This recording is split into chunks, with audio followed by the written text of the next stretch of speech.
China's holding, what, 1.5 trillion worth all over the world. They're holding U.S. currencies. They want to get out of them in a way where they're not going to lose on their investments. There's going to be a world currency. There's going to be a new reserve currency. They're going to push it through the IMF.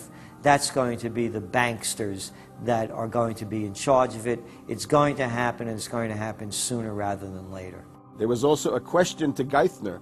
Do you think that the U.S. dollar ought to be replaced? And he blew it. He had a moment of candor where he said, yeah, we're considering that. So on that day, the dollar went down 1% within a couple of minutes. Chinese government proposal about a global currency and about the IMF regulations, the new IMF idea about the general agreements to borrow and having a faster ability to disperse to the emerging market.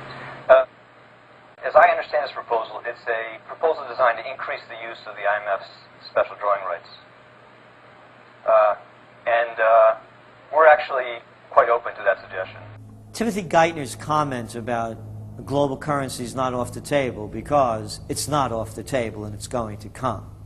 The whole world is ready to bail out of bucks. They just want to do it in a way where they're not going to lose on their investments. That's all that's going on. All the people around the world, the Japanese who have $1 trillion, the Chinese who have $1 trillion, the Saudis have $1 trillion, the Europeans something similar, they're all going to dump it at the same time. The rush for the exits. And that will then create hyperinflation. When America finishes supplying the manpower and the military for standardization of the world into the one system, and they want a secular world society with a hint of greening and Gia worship for sustainability reasons. America, as they're finishing off this agenda, they'll be pulling the rug from underneath Americans at home at the same time towards the latter stages.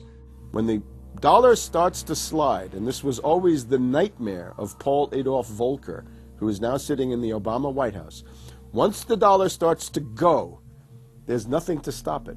There's no useful way that you can stop it once it begins to gather momentum.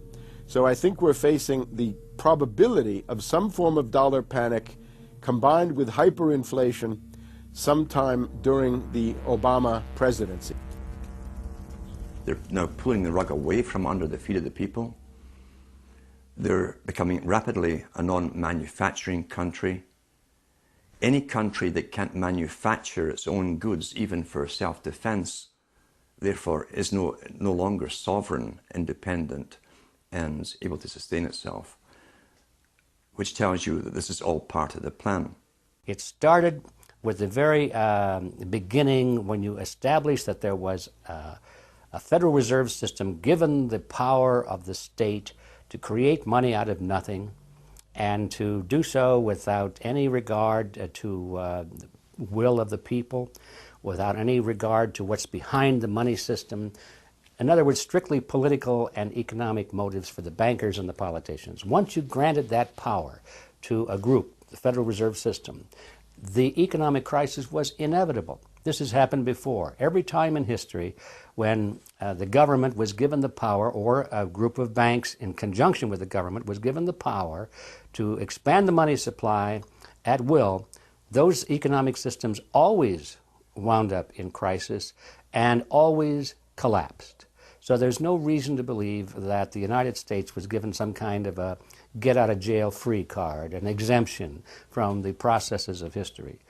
So the economic crisis began at the very beginning, and as a matter of fact, when the founders of the Federal Reserve System met on Jekyll Island back in 1910 and were drafting the Federal Reserve Act, one of the things they discussed was how to pass on the inevitable losses to the taxpayers.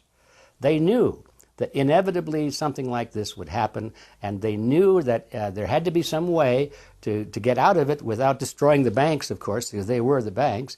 And they said, aha, we'll go into partnership with the government, we'll take our cartel agreement and pass it into law, call it the Federal Reserve Act, and we'll make the taxpayer come online and be responsible to bail us out if and when the failure finally comes. Who's going to soak up the derivatives? Who's going to soak up the debt? Who's going to be penalized? And right now, it looks like Wall Street's getting bailed out, and the little guy in the middle of Main Street America are all going to pay the penalty. Can the economy be turning around here? Are happy days here again? And can we actually have growth without jobs?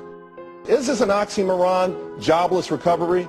We're going into the greatest depression. There will be no job growth.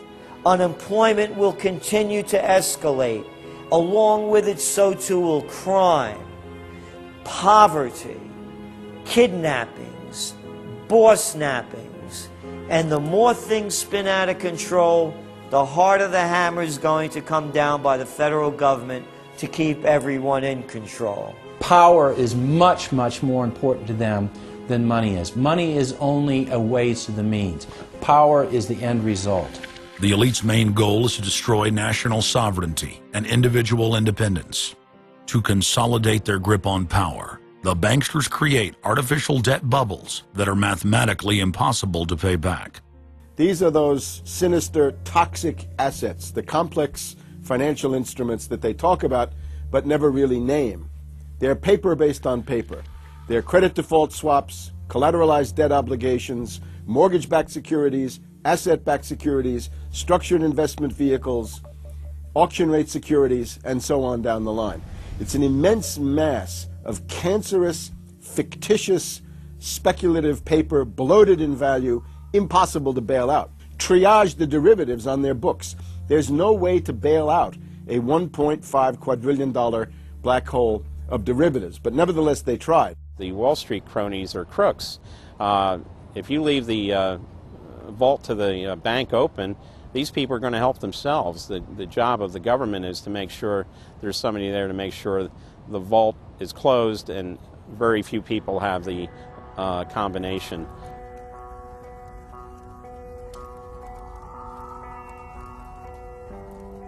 I'm William K. Black, Associate Professor of Economics and Law at the University of Missouri at Kansas City. I was a senior regulator in a number of different positions during the heart of the savings and loan crisis. On a staff level, I led the re-regulation of the savings and loan industry. The purpose of regulation and effective criminal prosecution is to make sure that cheaters don't prosper, that honest manufacturers win in competition.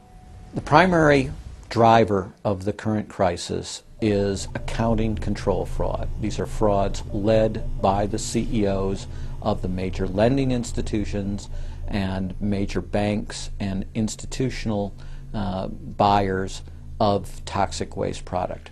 How did it start? It started with mortgages, particularly non-prime mortgages. In September of 2004, the FBI warned that there was an epidemic of mortgage fraud, their words, and that this epidemic of mortgage fraud would cause an economic crisis at least as large as the savings and loan debacle if it wasn't stopped. The FBI found that 80% of the mortgage fraud was being induced by the lenders, not by the borrowers. You know, much of the rage has been against the borrowers, but if you want rage, it should be at the CEOs who became fabulously wealthy by following a strategy based on fraud. The Wall Street people and their friends here at the Federal Reserve and at the U.S. Treasury and down the Washington Mall here at the U.S. Capitol. That's where the damage was done, and if people want to vent their anger, they need to vent it against these people.